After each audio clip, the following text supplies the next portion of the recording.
नमस्कार। बिजली हमारे चारों तरफ है ना। हमारे फोन चार्ज करती है, हमारे घरों को रोशन करती है। लेकिन क्या हमने कभी रुककर सोचा है कि ये असल में है क्या? ये काम कैसे करती है? चलिए आज इसी जादुई ताकत के पीछे के विज्ञान को बिल्कुल आसान भाषा में समझते हैं। तो चलिए देखते हैं हमारा आज का सफर कैसा रहेगा।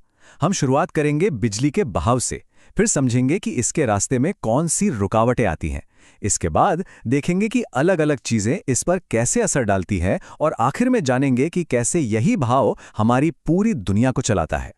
तो सबसे पहले ये समझते हैं कि जब हम कहते हैं बिजली का प्रवाह, तो इसका असल में मतलब क्या है, क्योंकि यही वो बुनियाद है जिस पर बाकी सब कुछ टिका हुआ है। अच्छा, इसे एक नदी की तरह सोचिए। जैसे नदी में पानी बहता है, बिल्कुल वैसे ही एक तार के अंदर छोटे छोटे कण, जिन्हें हम आवेश कहते हैं, वो बहते हैं। और इसी बहाव को, इसी फ्लो को हम विद्युत धारा या इलेक्ट्रिक करंट कहते हैं। तो ये कोई रुकी हुई चीज नहीं, बल्कि लगातार चलने वाली एक ऊर्जा है। अब मजेदार बात यह है कि ये बहाव दो अलग अलग तरीकों से हो सकता है। एक है दिष्ट धारा यानी डीसी।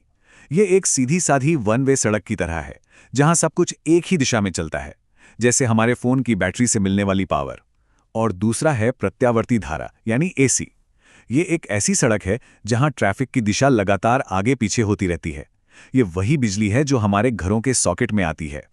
लेकिन सवाल ये है कि ये आवेश अपने आप बहना शुरू क्यों करते हैं? इन्हें धक्का कौन देता है? यहीं पर आता है विभवांतर, जो एक तरह की ढलान का काम करता है। देखिए, जैसे पानी हमेशा ऊंचाई से निचाई की ओर बहता है, वैसे ही आवेश भी ज्यादा ऊर्जा वाली जगह से कम ऊर्जा वाली जगह की ओर जाते हैं। और इसी ढलान या दबाव को विभवांतर कहते हैं। तो क्या ये बहाव हमेशा एक जैसा बेरोक टोक चलता रहता है, या कोई ऐसी चीज भी है जो इसे धीमा या तेज करती है? चलिए अब उन नियमों को जानते हैं जो इस बहाव को कंट्रोल करते हैं। अगर विभवांतर वो धक्का है जो बहाव शुरू करता है, तो प्रतिरोध, समझिए, एक तंग गली है जो उस बहाव को मुश्किल बनाती है। जितनी तंग गली होगी, लोगों को निकलने में उतनी ही दिक्कत होगी। ठीक वैसे ही किसी तार में जितना ज्यादा प्रतिरोध होगा, बिजली को बहने में उतनी ही ज्यादा मुश्किल होगी। ये एक तरह का विद्युत घर्षण है। इसे ऐसे सोचकर देखिए, एक बहुत लंबे और पतले पाइप से पानी निकालने में ज्यादा जोर लगेगा, है ना? जबकि एक छोटा और चौड़ा पाइप पानी को आसानी से बहने देगा। तारों के साथ भी बिल्कुल यही होता है। तार जितना लंबा और पतला होगा, उसका प्रतिरोध यानी रुकावट उतनी ही ज्यादा होगी।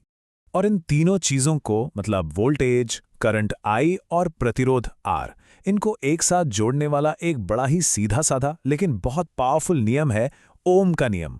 बिजली की दुनिया को समझने के लिए ये एक मास्टर की तरह है। ये नियम बस इतनी सी बात कहता है, जितना ज्यादा धक्का यानी वोल्टेज लगाएंगे, उतना तेज बहाव यानी करंट बहेगा। और अगर रास्ते में रुकावट यानी प्रतिरोध बढ़ा देंगे, तो बहाव अपने आप कम हो जाएगा। है ना? एकदम सिंपल, लेकिन बहुत जरूरी।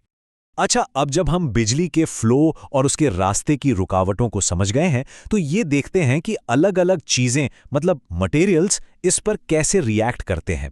क्या सभी पदार्थ बिजली को एक ही तरह से बहने देते हैं? जी नहीं, बिल्कुल नहीं। मोटे तौर पर हम मटेरियल्स को बिजली चलाने की उनकी काबिलियत के हिसाब से इन 4 मुख्य ग्रुप्स में बांट सकते हैं। चलिए देखते हैं कि इनमें क्या फर्क है। ये टेबल देखिए, कितना जबरदस्त फर्क है इन सब में। एक तरफ है चालक, जैसे तांबा, जो बिजली के लिए एकदम सुपर हाईवे जैसे हैं, जहां इलेक्ट्रॉन आजादी से घूम सकते हैं। और दूसरी तरफ है अचालक, जैसे रबर या प्लास्टिक, जो एक मजबूत दीवार की तरह है। ये इलेक्ट्रॉनों को पूरी तरह से रोक देते हैं। और अर्धचालक इन दोनों के कहीं बीच में आते हैं। ठीक है, तो ये सब थ्योरी तो हो गई, लेकिन असली सवाल तो ये है कि हम इन सब सिद्धांतों को अपनी दुनिया चलाने के लिए इस्तेमाल कैसे करते हैं। चलिए अब उन मशीनों पर एक नजर डालते हैं जो इस अदृश्य शक्ति को हमारे काम के लायक बनाती हैं। विद्युत शक्ति को ऐसे समझिए जैसे किसी गाड़ी के इंजन में कितनी पावर है।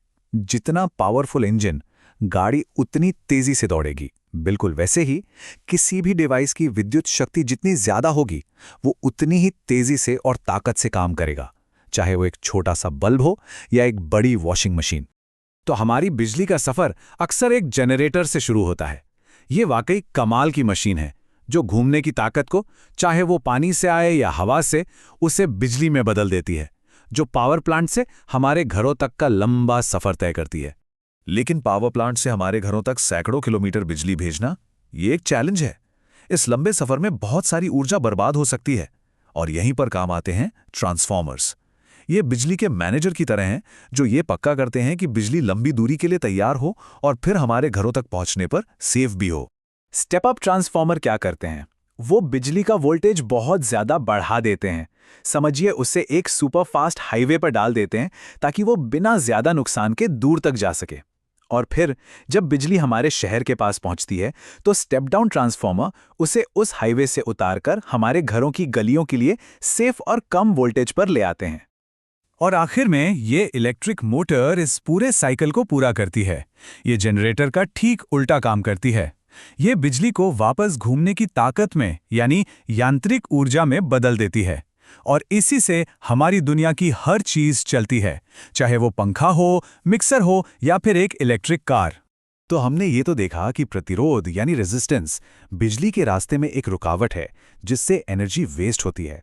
पर जरा सोचिए, अगर हम इस रेजिस्टेंस को, इस रुकावट को पूरी तरह से खत्म कर दें तो?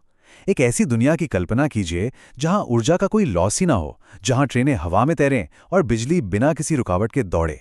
ये विज्ञान की अगली बहुत बड़ी क्रांति हो सकती है।